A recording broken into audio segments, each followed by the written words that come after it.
Hey, what's going on, guys? Welcome back to the LS Cutlass Swap.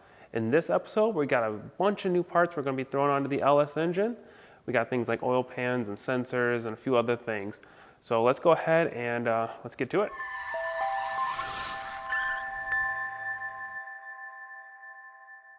But before we go ahead and get started on throwing those new parts on that engine, let's go ahead and take a look at this engine on my shirt. This is our brand new shirt here. It has the LS engine, also with the Cutlass LSX logo. Make sure to go down to the bottom there in the description and pick one up off of our link there. We've got a bunch of different colors, lots of different styles, also sweatshirts, t-shirts, anything you need. So make sure you go check those out. We got a few other designs as well. But let's go ahead and dive into this engine. So of the new parts that we're going to be installing on this, the first thing we're going to do is going to be flipping this engine over, and we got a brand new oil pan here, one that fits these A bodies for this LS swap. While this is the truck pan that's underneath of it, they should not fit, so I went ahead and got the LS swap GM A body oil pan. I did get this one off eBay. I'll make sure to link one of the versions that are out there, whether if it's on eBay or Amazon, down in the links below. But let's go ahead and bust into this box for this oil pan. So I got this oil pan off of eBay, like I just mentioned, and it comes with the oil pan gasket, and it also comes with the oil pickup tube,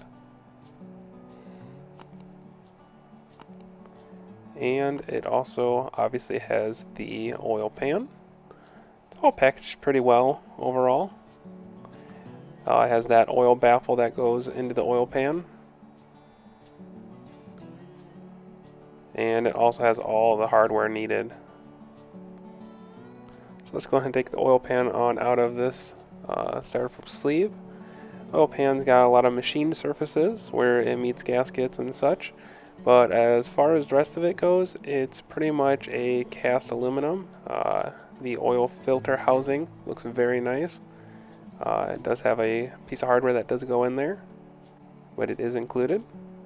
Overall, very nice quality. All the holes should match up just as they are on the engine, and I think we'll be in really good shape with this.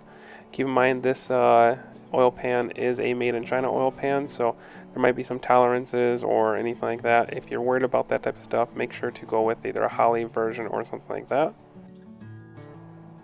So let's go ahead and rotate this engine over. We'll need to work on the underside of it, so rotating on the engine stand is what we'll need to do now.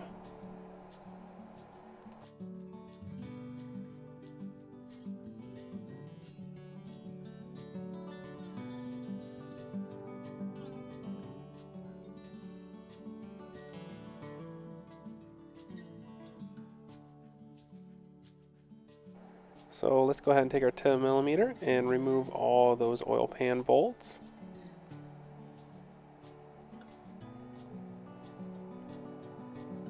And once they're removed, we can go ahead and take the oil pan and lift it straight off. It should come off very easily, especially if you had it off before like I have. Otherwise you might have a little bit of gasket maker sticking, but overall it's not too bad. After it's removed, just going to wipe up any oil or anything like that. I had just a little bit around the edges. So now with the oil pan off and prepped, we want to focus on that rear main seal. You want to replace that rear main seal before putting the oil pan back on, just in case you might have to take off the aluminum piece that holds in that rear main seal. Or you do what I did, where you purchased it all as one piece. So I purchased the whole rear main seal with the aluminum piece that goes on the back as one. This was a little bit easier, and I didn't have to worry about hammering that rear main seal in. But we'll have to go ahead and remove that flex plate there before we can put that rear main seal on. So we're going to go ahead and start working on that, and then we'll remove the old one and put the new one on. So with using our 15mm and a screwdriver to lock the flex plate in place, we go ahead and remove all of those 6 bolts that hold in that flex plate. Wasn't too bad overall. Came out pretty easily, and we're able to just mark the flex plate and pull it off. Now with the flex plate out of the way, we're going to go ahead and take out all those 10mm holding on that back aluminum plate with the rear main seal. Some of these are kind of a pain to get off on the engine stand, but if you're out of the vehicle, it's not too bad.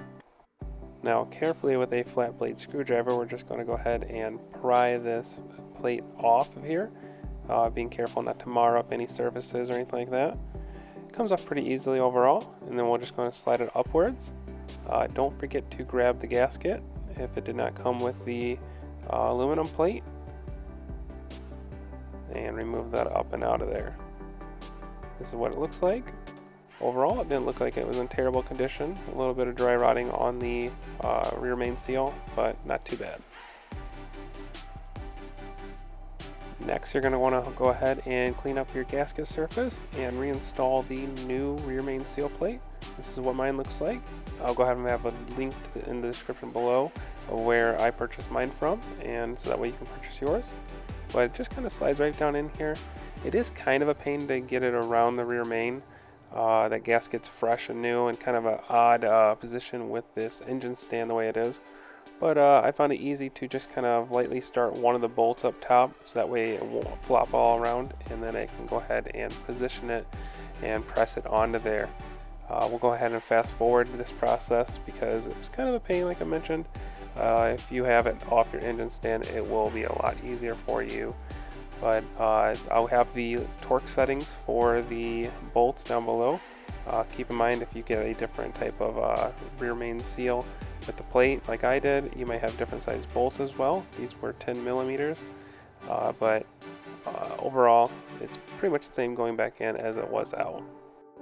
Alright, so the next thing we gotta do is on the oil pan, and we gotta put this baffle in here. So we just need to sneak this in here.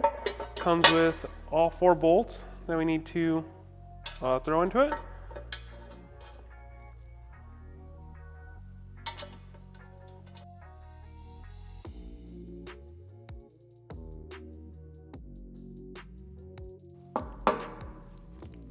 There we go. We can go ahead and grab the gasket and go ahead and set this on there and get some new bolts in and hopefully bolt this up. So I next tried to install the oil pickup, but found out quickly that was a mistake and completely out of order, and I'll go ahead and explain to you why and what else we'll need here in just a second. Well, before we go ahead and install this oil pan, I did notice I made a couple mistakes here, and I need a couple things still. I do need some silicone right here, so we need to get some silicone so that way we get each one of these places where it meets up. So we're gonna get some of that. I also forgot that I don't have the baffle on here, so I'm gonna have to take this oil pickup tube back off and install the oil baffle on here that goes on the bottom of the crank. That's back at my house, and I just need to bring that over here with all the nuts.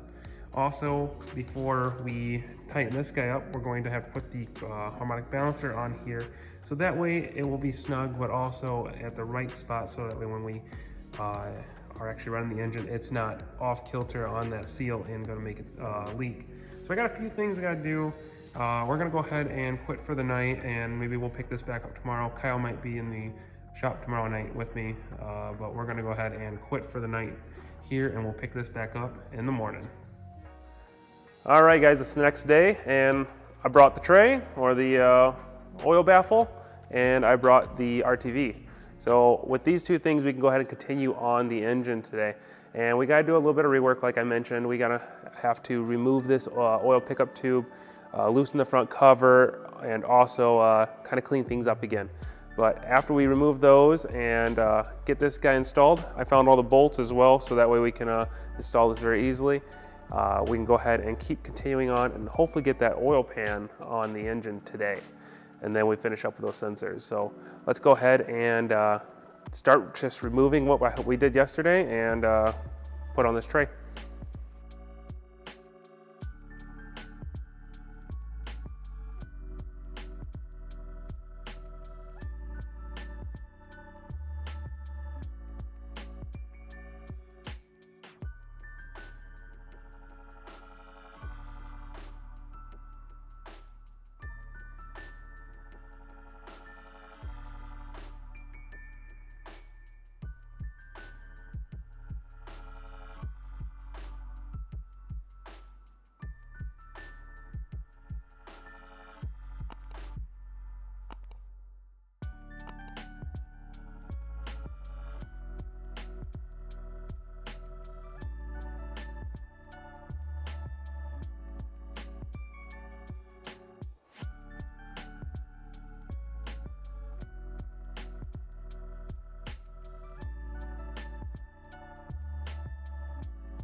did to your floor, man. All right, all the rework is now done. We took off that oil pickup, put on the oil baffle there, reinstalled it, and you might have saw us take off this front plate so that way we could then line it up correctly, so that way we can put on that harmonic balancer. That way that will run on that inner seal perfectly. We torqued all those down to 18 foot-pound, and yeah, this is looking great on the front. We can go ahead and throw down some gasket maker here on the back as well. We'll get those all gasket makered up, and then we'll lay down the gasket, and then we'll torque down all of those bolts. Let me take a look, see what those need to be torqued down to. So I got this sheet off of the internet here, I think it's from ICT Billet, and those Oil Pan M18 bolts need to be 18 foot-pounds, or sorry, M8 bolts need to be 18 foot-pounds, and the M6 bolts need to be 106 inch-pounds. I think the M6 bolts are those really long ones. So that's just my guess, but those are the torque specs. So we're gonna go ahead and throw that gasket maker on there, throw the pan gasket on there, and then throw the pan on there, and we're gonna be golden. So let's go ahead and get to it.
All right, so we got the oil pan all torqued down, 18 foot-pounds for those, I think 106 inch-pounds for these. One thing we ran into an issue is with this oil filter, this guy would not thread onto here. So these, I don't know if it's just a little burred or marred up or anything like that, but it would not thread the oil filter onto there. So we had the smart idea of grabbing the one off of our stock pan. It's same depth, same everything, and this guy just threads on there so nicely now. No more issues.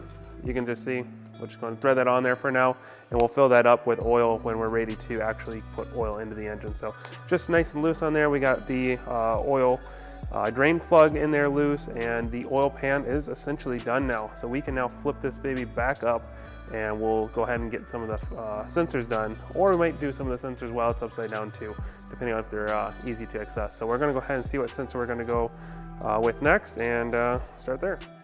All right, so we went ahead and flipped the engine back upright. It's a little bit easier to get to this oil pressure sending unit. So this is the old pressure sending unit that comes from the trucks. It's a very large, kind of a little bit more bulkier than what we purchased here. So this is the new pressure sending unit. I can grab the part number for you. I'll throw it over the screen right now.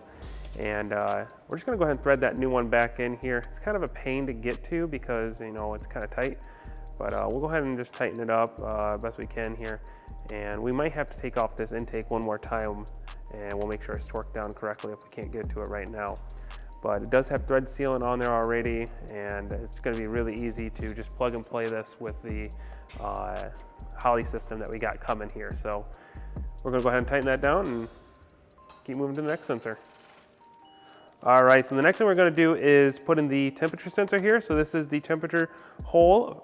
We also have a matching one that's on the front left side of the engine on the cylinder head, but we're gonna use the back passenger side. So this temperature sensor here is from Walker. We purchased this one, 211 1118. And we're just gonna go ahead and throw it on here. So we got the temperature sensor, a crush washer, and we are just going to throw a little bit of tape on there just to make sure. Don't want it to leak at all.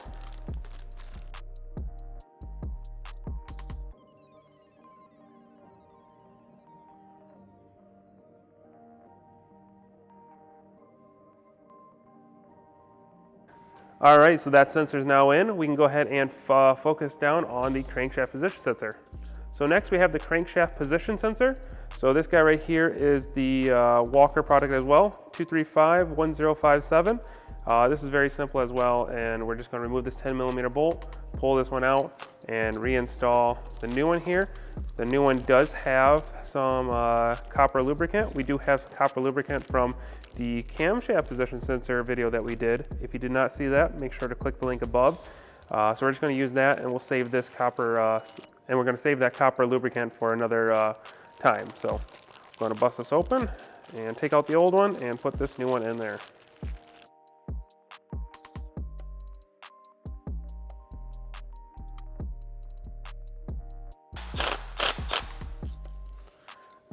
And there we go. The crankshaft position sensor is now reinstalled, and it's looking great.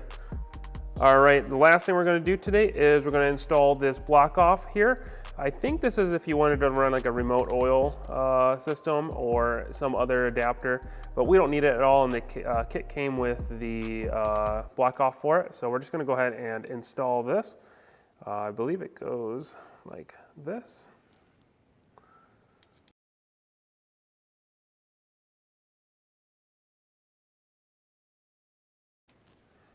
Perfect.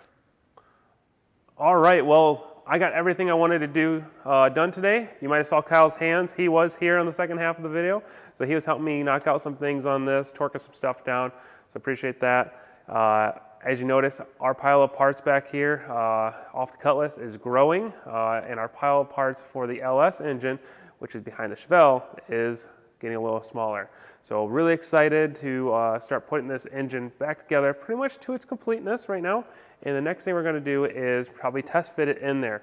I think we're to that point where we can do that. So I'm really excited that in the next video, let's test fit this into the Cutlass. It's gonna be awesome. So if you guys like this video, make sure to click the like button, subscribe to the channel, check out those shirts down below and any of the Amazon links that we have as well. But until next time, guys, thanks for watching.